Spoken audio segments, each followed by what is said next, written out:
Hoje o Senhor me deu essa palavra e foi interessante porque foi tema de um vídeo que o pastor ainda vai ser liberado, porque está sendo editado para o movimento Igreja Sem Política, exatamente dessa tendência das igrejas de pegar o que é do Senhor, o que é de Jesus, em uso de defesa de próprios interesses. Isso é uma coisa muito explícita nas igrejas atuais, no movimento evangélico principalmente, de como eles usurpam a prerrogativa de Cristo, o que está patenteado nele, em defesa de ideologias, em defesa de interesses, até espúrios, até imorais. Essa ideia de você pegar o que é de Deus e achar que é teu, é insanidade. Você achar que você é dono de alguma coisa já é insanidade. Ainda mais o que é dele, que ele emprestou, para ser usado com critério e com conduta. Mas é mais ou menos o que está acontecendo lá fora. Eles acham que eles podem pegar o que é do Senhor e destinar para o que quer, fazer como quer e etc. Mas a pergunta que eu faço, sempre quando eu entro nesse mérito do tema de hoje, é o seguinte: vai funcionar? Deus vai honrar? Ele vai falar por intermédio dessas ofertas, desses posicionamentos? Se não tiver como ele pediu, não. Então você pode até ir, você pode até tentar alguma coisa com isso. Mas se não tiver conhecimento, não tiver organizado e orientado por ele, você está indo em vão. Então, isso que eu estou dizendo aqui agora, também é perceptível. Essas tentativas frustradas da religião, como do movimento evangélico, de sair num propósito de defesa dos seus interesses, usando liturgia, usando a igreja, usando a escritura para isso e não obter resultado. Exemplo, a política. Tá? Exemplo, a política. Que sempre estão exatamente investindo nesse cenário e insistindo em dizer, né, que Deus está ali no propósito realmente de garantir a estabilidade disso para também dar à igreja benefício, e isso nunca aconteceu. Resposta: nunca houve um resultado. Até hoje eu mencionei, nunca existiu alguém ali que vocês dissessem, Deus levantou e honrou isso. Nunca. Se não é preso, é corrupto. Se não é corrupto, foi indiciado. Se não é indiciado, é alguma coisa. E pior, se tratando de pessoas que nem vínculo com a fé bíblica têm. Mas enfim, não é meu propósito com você hoje aqui. Mas existe uma tentativa de abuso por parte dessas autoridades eclesiásticas, de assumir a prerrogativa de Cristo, organizando e planejando propósitos que não estão confirmados nele, e ainda acreditando e fazendo o povo acreditar de que isso vai dar certo.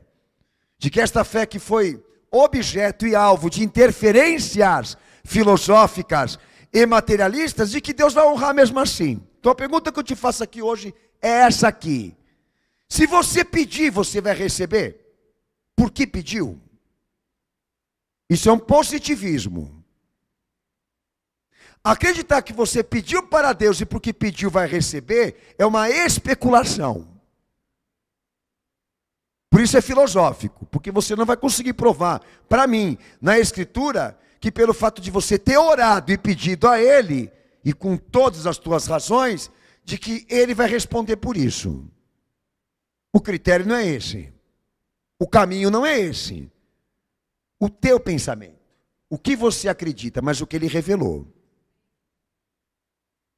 Tem muita ignorância aqui? Tem, pô. Tem muito fanatismo aqui? Tem. Vocês não se libertam. Vocês não revisam. E ficam dando com a cara na parede. Porque nada do que você falou, nada do que você pregou, muita coisa que você esperou, acreditou que Deus fosse fazer, não aconteceu. E aí, ele errou, ele falhou? Ele vai ser questionado? Você tem que ter uma resposta para isso. Dessas tentativas de receber dele uma resposta, uma graça, e isso não acontecer. Por que não aconteceu? Então agora, porque você chegou nessa conclusão que você não recebeu, a melhor coisa é dizer que Deus não existe? Que a fé não funciona? Que a Bíblia é um livro dos homens? Não, assuma o teu erro.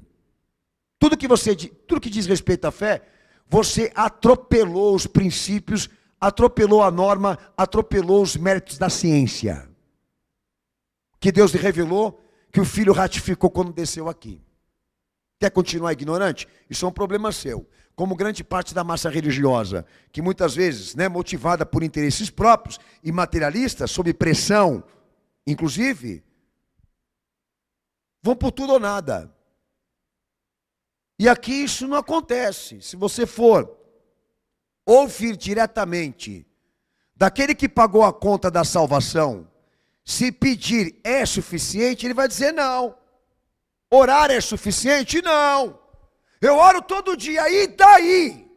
Que você ora todo dia? Que você tem calo no joelho de tanto orar? Esse é o teu argumento? Se é teu argumento, aonde você se respalda em dizer isso? Até mesmo mais religioso que, de repente, se a vela não estiver acesa, a oração dele também não tem sentido. Tá? Você se respalda aonde nesse princípio? De acreditar que aquilo ali vai definir o rumo da tua oração, e isso é a resposta de Deus. É isso que vai dar o veredito? É isso que vai julgar? Então tá bom, você foi orientado por quem? Com base no quê? Qual é o princípio da tua obediência? Então tem muita coisa para se falar sobre isso.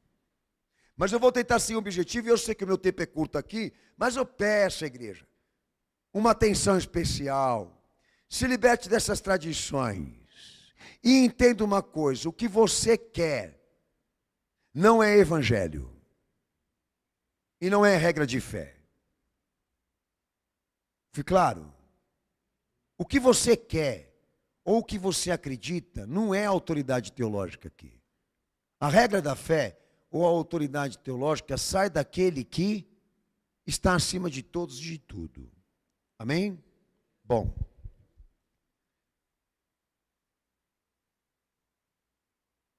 Texto de João, capítulo 15, versículo 7.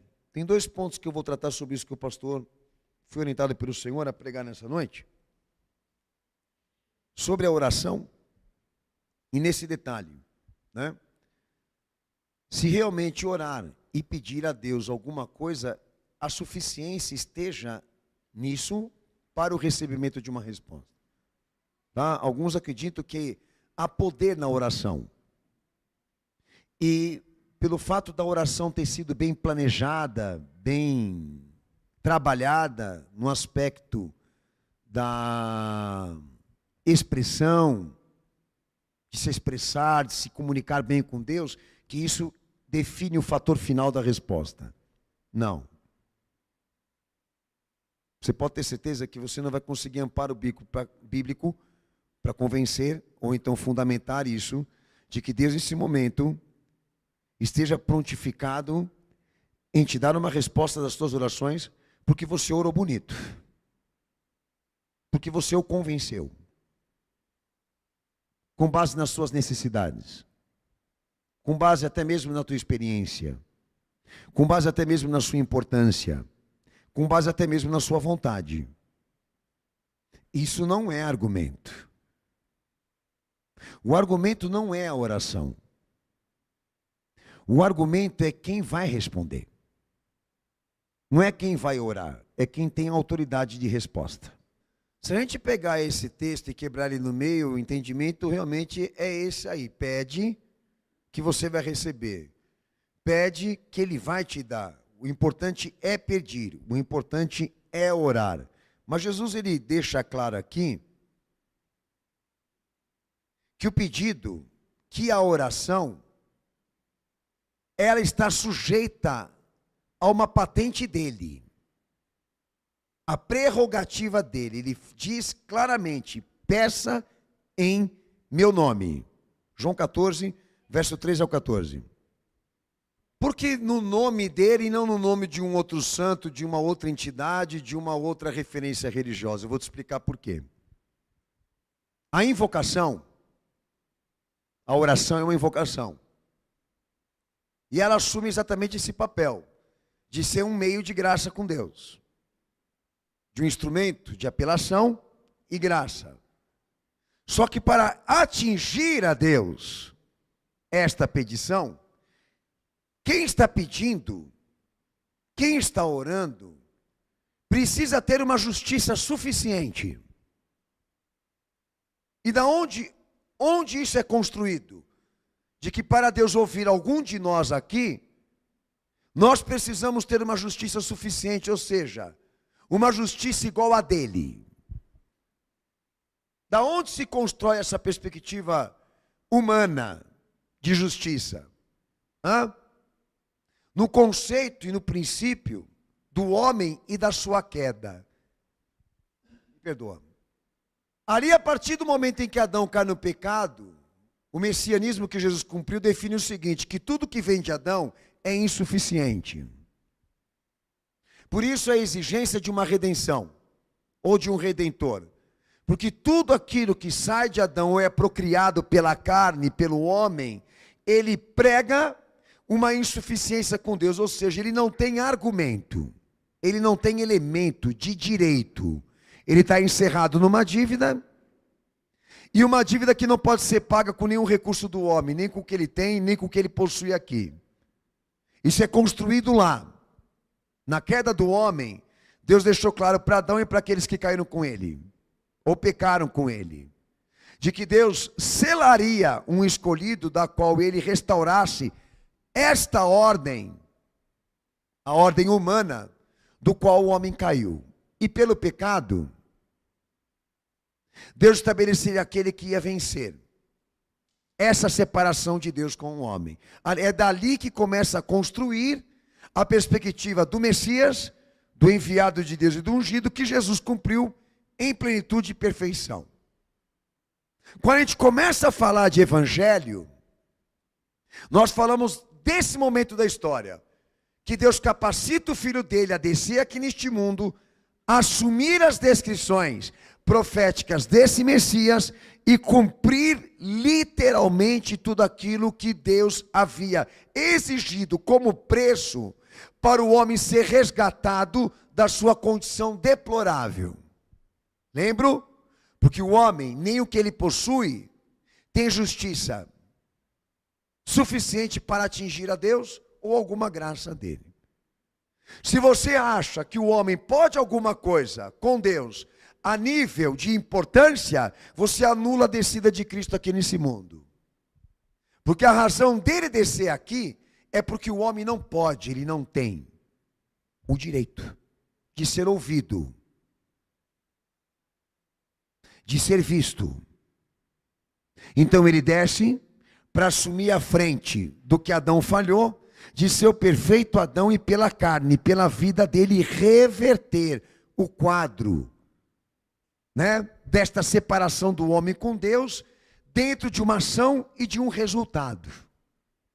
Ele é a ação e o resultado disso, de tudo o que Deus precisava a nível de justiça, para o Filho cumprir, para ele atingir cada um de nós. Senhores,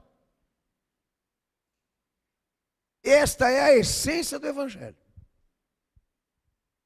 A redenção que Deus prometeu para a humanidade, ela é uma patente messiânica. Ela está sob a autoridade daquele que cumpre as descrições e as exigências do Deus vivo do que diz respeito ao Messias. E porque Jesus cumpriu literalmente todo o Antigo Testamento, em cada detalhe que o homem falhou, errou e pecou, não foi só Adão. Ele assumiu a autoridade da graça e do direito a ela. Da graça de Deus, tá? Então o Evangelho é isso, é uma porta que Deus nos abriu e que alguém pagou por ela. E este direito de ser ouvido por Deus recai sobre a vida, sobre a morte e a ressurreição dele. Ele pagou por esse direito. E porque ele foi perfeito, não vai ser suspenso. Então por que orar em nome de Jesus? Porque ele está pedindo para você, entra debaixo da prerrogativa, porque é debaixo dela que você vai poder ter alguma resposta, inclusive isso, orientação. Agora, se a tua tendência religiosa o substituir por uma outra figura ou personagem religioso, que se acredita que esteja no céu, você está cometendo uma fraude. Por quê?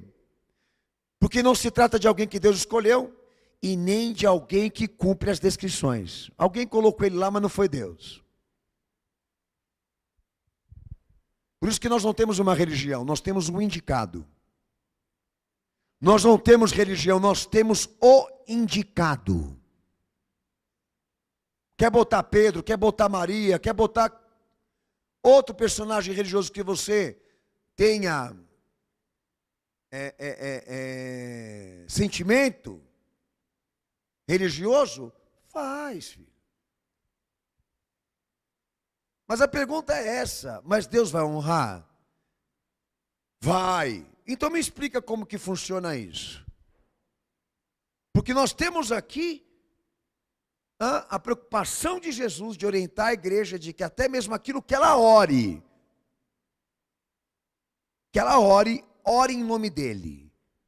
E que a invocação dessa igreja esteja respaldada no que ele é e no que ele fez. Por quê? Porque nós temos uma mediação de representatividade aqui. Com base no que ele cumpriu e executou, ele se tornou mediador de uma relação entre o homem e Deus. E passa a ter o quê? A preeminência disso. É ele quem vai ser invocado, é ele quem vai ser visto e observado por nós. Você quer mudar isso? Você quer trocar isso? Você quer botar outro? Faça. Mas a pergunta que eu vou te fazer é essa: vai funcionar? Todos os santos. Então vai no Todos os Santos, tenta lá, depois você volta e a gente conversa. Ele não está pedindo uma centralidade aqui nas suas orações, nem como também na tua orientação, porque ele é egoísta e não gosta de dividir a glória com ninguém. Ele está pedindo a centralidade porque ele quer ser abusivo, totalitário na religião. De forma nenhuma. Alguns até dizem que ele quis inventar uma religião só com o nome dele. Não, tudo no que Jesus cumpriu se explica com ciência e com história. Não me venha com essa palhaçada, com esse argumento falso, superficial. Deixa de sentimentalismo. Entendeu? Me explica uma coisa.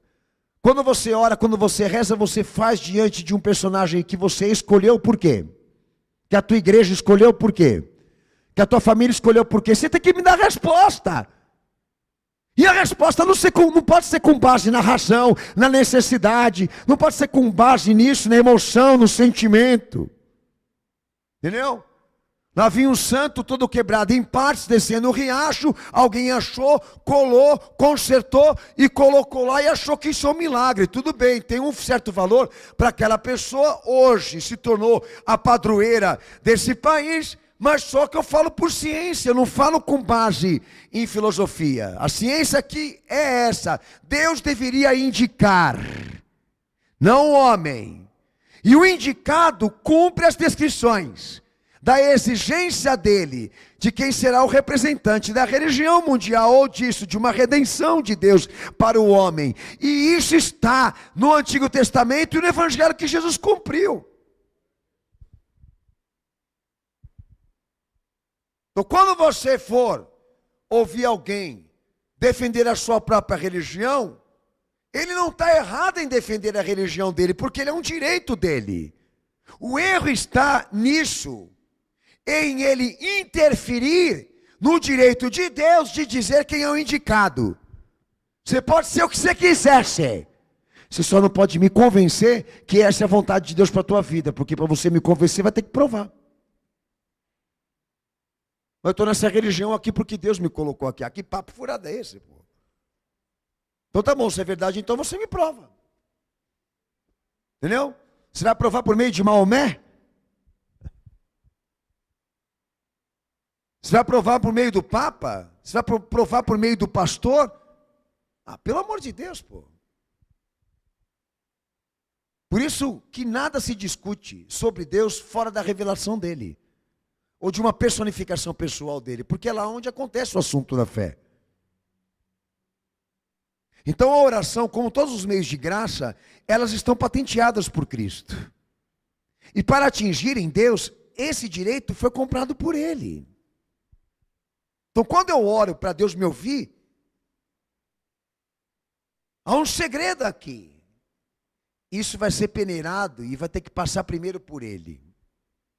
Porque foi o que Ele ensinou. Há uma autoridade de oração, e a autoridade da oração não está no conteúdo que se ora.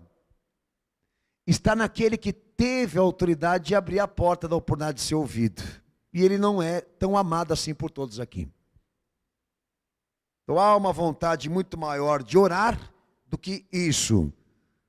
Do que tornar Cristo o alvo do teu desejo, da tua ambição, como também da tua necessidade. Porque se alguns defendem que há poder na oração, a Escritura diz, não, o poder não está na oração, está nele. E numa fé por Ele. Me prova que você recebeu Jesus e que você o aceitou. E que a centralidade da tua fé está voltada para Ele. Até lá, para mim você ora em vão. Para mim você ora falando com as paredes. Porque você não vai passar ou conseguir passar por cima do que Ele pediu. Quem ora aqui, ora debaixo da prerrogativa dele. Quem ora aqui, ora debaixo da autoridade dele. E quem ora aqui, sabe que as orações têm por alvo Cristo. Não é a necessidade, não é o desejo, não é a vontade, não é a ambição. Não são as metas pessoais. Mas Ele é o alvo. Então muita gente aqui pode provar de repente que você é uma pessoa de oração, mas talvez não consiga me provar que você o aceitou e que Ele tornou a prioridade da tua vida, por isso eminência. Entendeu? Será que é isso que as igrejas estão pregando?